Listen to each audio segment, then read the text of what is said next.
வணக்கம், இது நிலா கிச்சன். இன்றைக்கி நாம் ஒரு இன்ட்ரெஸ்டிங்கான ரெசிபி தான் பார்க்க போகிறோம். பொங்கலம். இது இப்போ எப்படி பண்ணலாம் அப்படின்னு சொல்லிட்டு பார்க்கலாம். அதுக்கு முன்னாடி எல்லாருமே நம்ம சேனலை சப்ஸ்கிரைப் பண்ணிக்கிடுங்க, லைக் பண்ணுங்கள், ஷேர் பண்ணுங்கள், கமெண்ட் பண்ணுங்கள். வாங்க இப்போ வீடியோக்குள்ளால போகலாம். இது நம்ம சின்ன வயசில் நிறைய பேர் சாப்பிட்ருப்போம். இப்போ ரொம்ப பண்ணுறதில்ல, டைம் இல்லாமல் எல்லோரும். இதேமாரி ஒருக்க செஞ்சு பாருங்கள். பொங்கலம் ரொம்ப ஒரு பழைய ஒரு ரெசிபி. இது இந்த சைடெல்லாம் பாருங்கள் முறுமுறுன்னு இருக்கும். அந்த சென்டர் போர்ஷன் வந்து நல்லா கிறிஸ்பாக இருக்கும், நல்ல ஒரு சாஃப்டாக இருக்கும். இதுபோல் நீங்களும் செஞ்சு பாருங்கள். செஞ்சு பார்த்துட்டு எப்படி இருக்குது அப்படின்னு சொல்லிட்டு ஃபீட்பேக் கொடுங்க. இதுக்கு இப்படி ஒரு தேங்காய் சட்னி மட்டும் வச்சு சாப்பிட்டு பாருங்கள், அட்டகாசமாக இருக்கும். தேங்காய் சட்னிக்காக பொங்கலும் எடுப்பீங்க, பொங்கலத்துக்காக மறுபடியும் தேங்காய் சட்னி எடுப்பீங்க.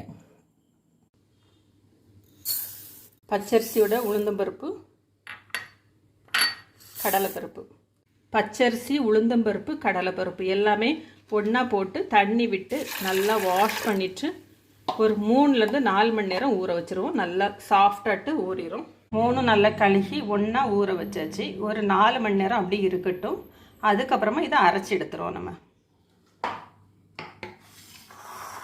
அரிசி பருப்பு 4 மணி நேரம் ஊறிட்டு தண்ணியை வடிய வச்சாச்சு. இதையெல்லாம் இப்போ அரைச்சி எடுத்துடலாம். Mixie jar எடுத்துடுங்க.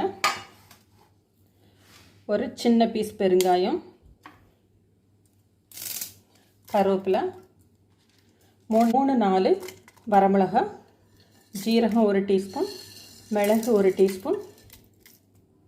பொங்கலத்துக்கு தேவையான அளவுக்கு உப்பு சேர்த்துடலாம். உப்பு சேர்த்து இது அவ்வளோ ஒரு சுற்றி ஃபஸ்ட்டு எடுத்துருவோம். இதை வந்து ஒரு சுற்றி எடுத்தாச்சு. இப்போ இதோட ஒரு கைப்பிடி அளவுக்கு தேங்காய், ஒரு 4 டேபிள் ஸ்பூன் போடுங்க, 1 கப் அரிசிக்கு. அதோட நம்ம ஊற வச்ச அரிசி பருப்பு எல்லாம் சேர்த்து ஒன்றா ஆட்டி எடுத்துடலாம். ரொம்ப நைஸாக ஆட்ட வேண்டிய இல்லை, நம்ம அடக்கி அரைக்கிறோம்ல அதே அளவுக்கு கொஞ்சம் குறைன்னு அரைச்சி எடுத்துருங்க, கரெக்டாக இருக்கும். பேன் அடுப்பில் வச்சுடுங்க. ஒரு டேபிள் ஸ்பூன் அளவுக்கு நல்லெண்ணெய், ஜீரகம் பொரிஞ்ச உடனே 2 டீஸ்பூன் அளவுக்கு கடலைப்பருப்பு, 2 டீஸ்பூன் அளவுக்கு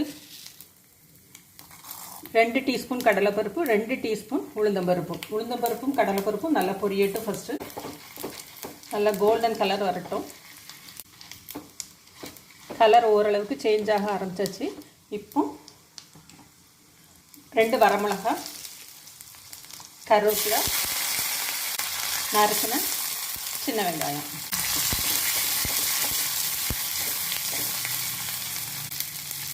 பொங்கலம் வார்க்கிறதுக்கு ஒரு அரை மணி நேரத்துக்கு முன்னாடி இதை வந்து தாளித்து கொட்டிடுங்க.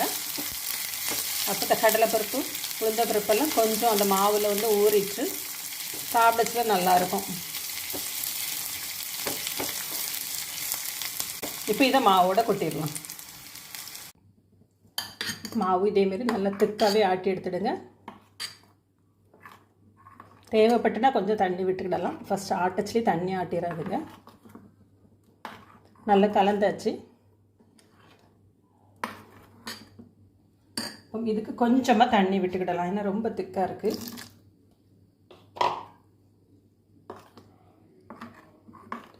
இது சாப்பிட்றதுக்கு நல்லா முறுமுறுனி, சைடெல்லாம் நல்லா கிறிஸ்பாகவும் சென்டரில் வந்து சாஃப்டாகவும் சாப்பிட்றதுக்கு நல்லாயிருக்கும். இது அடையோட எந்த ஒரு வெர்ஷன் கூட சொல்லிக்கலாம். நம்ம அடைக்கு வந்து தேங்காய் சேர்க்க மாட்டோம், உளுந்து சேர்க்க மாட்டோம். தாளிப்பை கொட்டிடலாம்.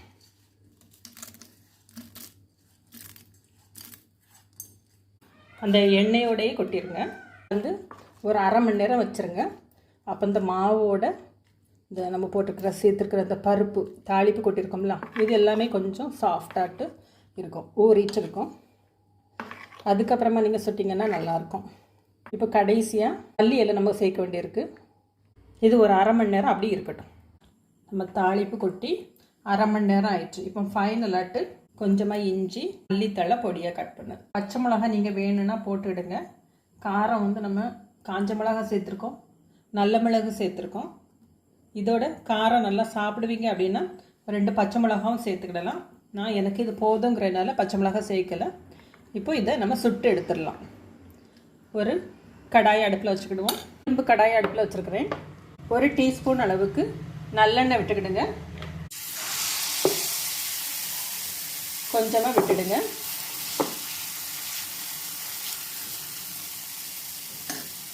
மீடியம் ஃப்ளேமில் வச்சு ஒரு மூடி போட்டு மூடிடுங்க.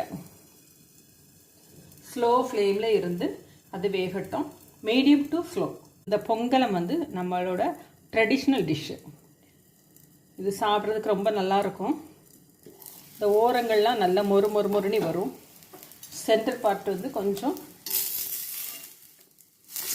திக்காக இருக்கிறதுனால கொஞ்சம் ஸ்பாஞ்சியாக இருக்கும். மாற்றி போட்டு எண்ணெய் விட வேண்டிய அவசியம் இருக்காது. ஏற்கனவே நம்ம விட்ட எண்ணெயே இருக்குது. தேவைப்பட்டுன்னா கொஞ்சமாக விட்டுடுங்க.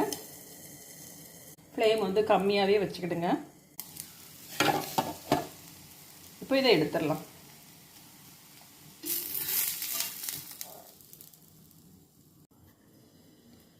நம்மளோட பொங்கலம் வந்து ரெடி ஆயிடுச்சு.